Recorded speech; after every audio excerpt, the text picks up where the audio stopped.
Cordial saludo, mi nombre es Walter El Gordo García y quiero invitarlos a ustedes porque el domingo 3 de octubre en el Jardín Botánico a las 3:30 p.m. vamos a tener en el Salón Restrepo el lanzamiento de mi libro Antología de Cuentos y Anécdotas del Gordo García. Espero que lo disfruten y para darles un abrebocas quiero empezar con un ensayo que titula ¿Por qué es necesario que los profesores de literatura escriban?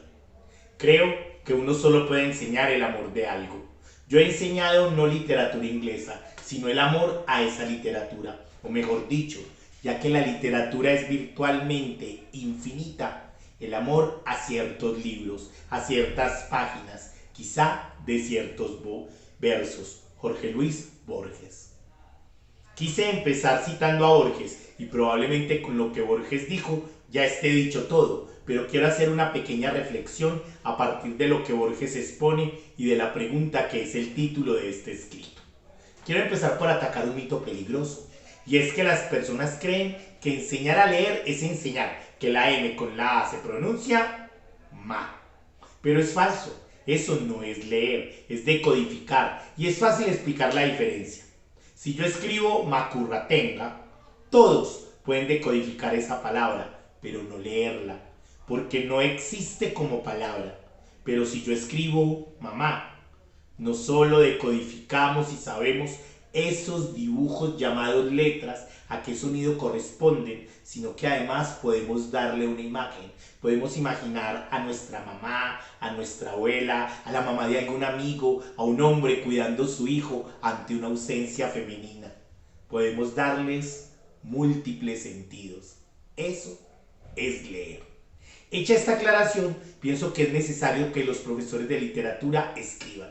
Y cuando hablo de profesores de literatura, no me refiero solo al bachillerato. Hablo del profesor de preescolar, de primero, de segundo, ya sea que dicte solo el área de español y literatura o dicte todas las áreas. Y no hablo de que sea un escritor publicado y famoso. Hablo de que leer y escribir haga parte de su cotidianidad, de que ame las palabras, pues solo si las ama podrá lograr que los demás vibren con ellas.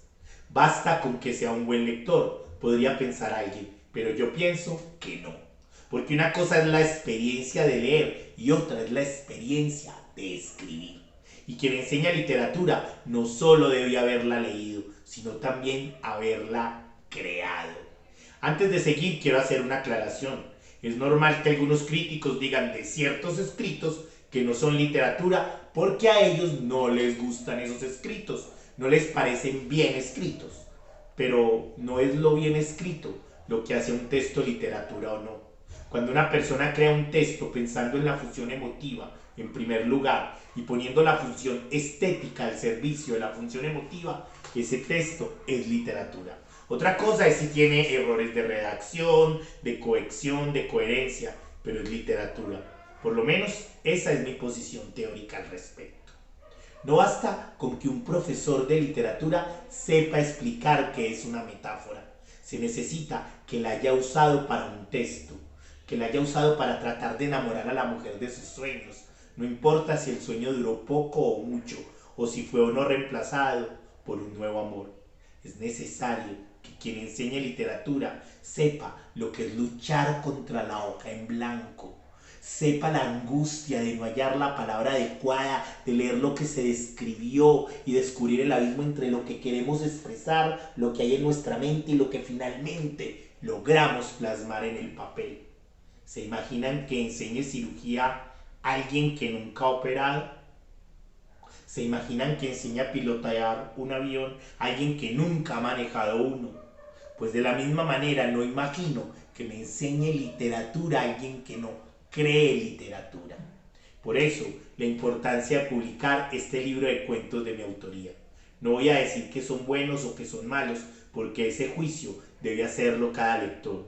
Y habrá a quienes les guste y a quienes no. Pero lo que sí puedo afirmar es que cada palabra fue pensada, repensada y vuelta a pensar, y que la publicación de este libro es mi declaración de amor a las palabras, al oficio de escribir historias, y como dijo Borges, creo que uno solo puede enseñar el amor de algo.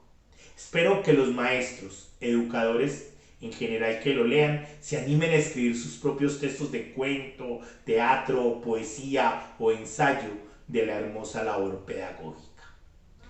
Una vez he leído este ensayo, quisiera compartir con ustedes algunas de las historias. Aquí viene el primer problema, y es que todas empiezan como yo. Hay tantos cuentos que me gustaría leerles, pero voy a compartir este, que es una historia que ha hecho vibrar y llorar a personas que aprecio mucho y que quiero mucho. Profe, ¿me deja usar el aparato? En los tiempos de mi infancia recuerdo que cuando alguien vivía en la parte alta de Boston o Villahermosa se decía por molestarle, este que vive junto a las letras del École, aviso empresarial gigante y luminoso que estaba en lo alto de la cordillera. Y es que en el Medellín de principios de los 60, aquello era una exageración que se adentraba en el campo de lo absurdo. Nadie imaginaba ni siquiera en sueños que la ciudad pudiera crecer tanto. Hoy, a finales de la década del 90, mucha gente vive más arriba de las letras del Coltejer, las cuales están muy cercanas al centro si se comparan con la ubicación de los barrios periféricos aledaños al Cerro Pan de Azúcar. Es en una escuela de aquellos barrios periféricos donde se desarrolla esta historia que se la escuché a uno de sus protagonistas en un taller ecológico para maestros que se llevó a cabo en el Jardín Botánico.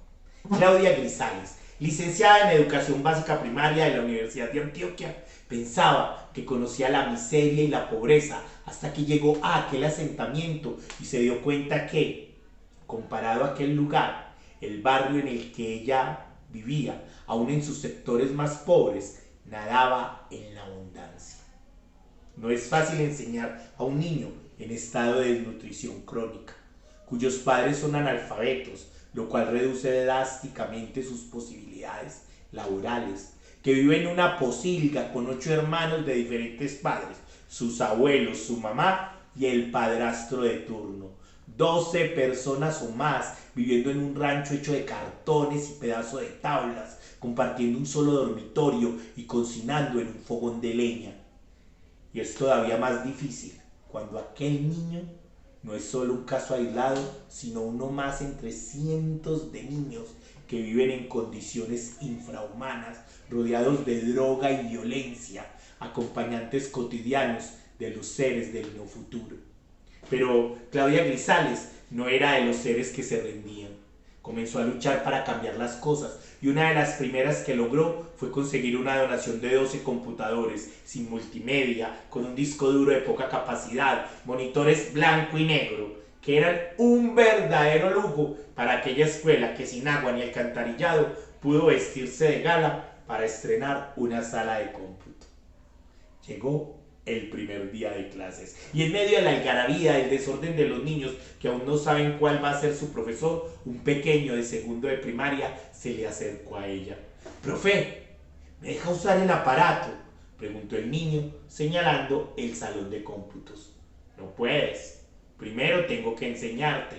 «Profe, yo ya lo he manejado, en mi casa no hay, pero una vez mi mamá me llevó a casa de unos señores muy ricos que le pagaban para que arreglara la casa y les planchara la ropa, y ellos me enseñaron a manejarlo».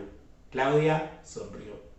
Cosas como el entusiasmo de aquel pequeño, que pese a su pobreza le decía con orgullo que él sabía manejar un computador, le daban fuerzas para seguir. «Luego te dejo usar el aparato. Tal vez no sea tan avanzado como el que tú conoces y haya que manejarlo diferente». «Profe, eso casi siempre es lo mismo, sino que ser muy bruto para no saber cómo funciona uno después de haber conocido otro». «Eso crees tú, mi amor, pero luego te vas a dar cuenta que puede haber mucha diferencia entre uno y otro». El niño hizo un gesto de no estar muy convencido y se marchó a jugar, mientras Claudia se dirigía a la rectoría para tratar algunos asuntos. Minutos después tocaron la puerta de la rectoría y al abrir, Claudia se encontró con el pequeño que la miraba con ojos llenos de temor. «Profe, yo no lo dañé. Yo metí a la pieza y lo usé, pero ya estaba malo». Preocupada por los equipos, la profesora corrió a la sala de cómputo y al llegar encontró que todos tenían los forros puestos. ¿Cuál es el aparato que usaste? Ese, dijo el pequeño, y su dedo señaló tembloroso el cuarto de baño. ¿Te refieres a ese?, dijo Claudia, señalando el inodoro.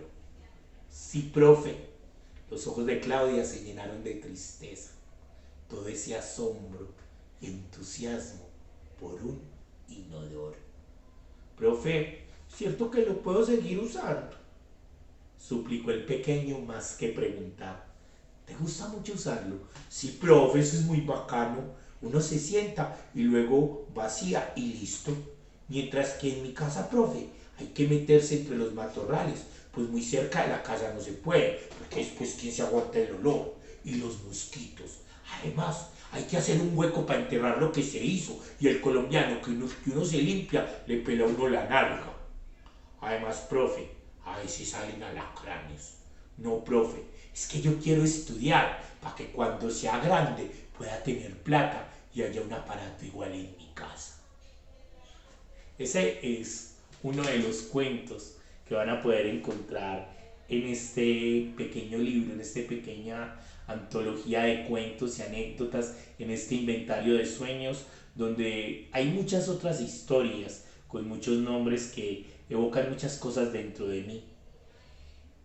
Primer atraco,